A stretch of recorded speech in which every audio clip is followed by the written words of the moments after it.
Sir, need po ba backer papunta dyan? So para po ito sa mga baguhan at wala pang idea kung paano makapunta dito sa South Korea.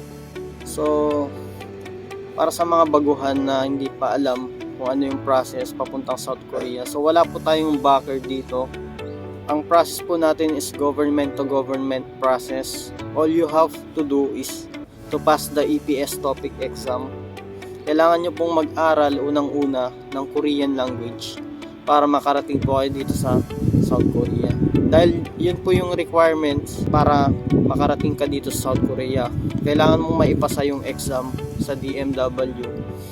And then para naman sa mga nagtatanong kung ano yung mga qualifications at requirements, so isa-isahin po natin guys. So ang requirements po natin or qualifications po natin, kailangan 18 to 38 years old.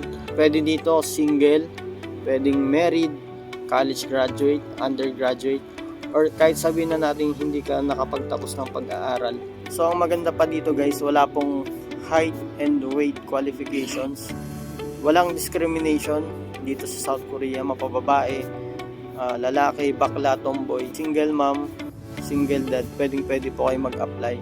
So ito naman yung mga disqualifications. Kailangan wala tayong scars, hindi po tayo active sa sakit na AIDS, and then hindi po tayo color blind guys. Kumuha kayo ng passport ninyo, at least 1 year validity ng passport mo, and then gumawa kayo ng e-reg. So abangan lang natin yung registration kung kailan magkakaroon, at pinopost yan ni DMW. So kailangan nyo lang mag-aral talaga ng Korean language bago kayo sumabak sa exam. So pwede po kayo mag-Korean Learning Center. So ayun lang guys, I hope na nakatulong sa inyo yung video na to. Bakit nagiging vlogger pagdating dito sa South Korea? So sabi ng nag-comment. Alam nyo, sa totoo lang kung bakit karamihan sa mga EPS worker dito sa South Korea nagiging vlogger. Siguro yung iba para kumita, yung iba para sumikat, or yung iba para lang may mapaglibangan. Kumbaga para may magawa lang at hindi na homesick. Pero para sa akin guys, kaya ako nagbo-vlog dahil para sa inyo. Dahil gusto ko din ma-inspire at makapag-motivate na mga kapwa ko EPS aspirants, na kung ako nga nagawa ko na makarating dito sa South Korea. Dating nangarap lang din naman ako na makapagtrabaho dito, makapunta ng South Korea.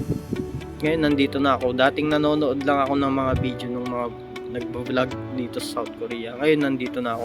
So ano yung point ko guys? Kung ano yung gusto mong marating sa buhay, kung ano yung gusto mong mangyari sa buhay mo, huwag ka lang titigil na mangarap. Unang-una, kailangan may pangarap ka pa. Pangalawa, kailangan mo ng sipag, tiyaga at determinasyon. Kaya sa mga kapwa ko EPS aspirants na gustong-gustong makapunta dito sa South Korea, ibigay nyo lang lagi yung best nyo guys. Ibigay nyo lang lagi yung 100%. Dahil wala namang imposible kung talagang pagsisikapan natin.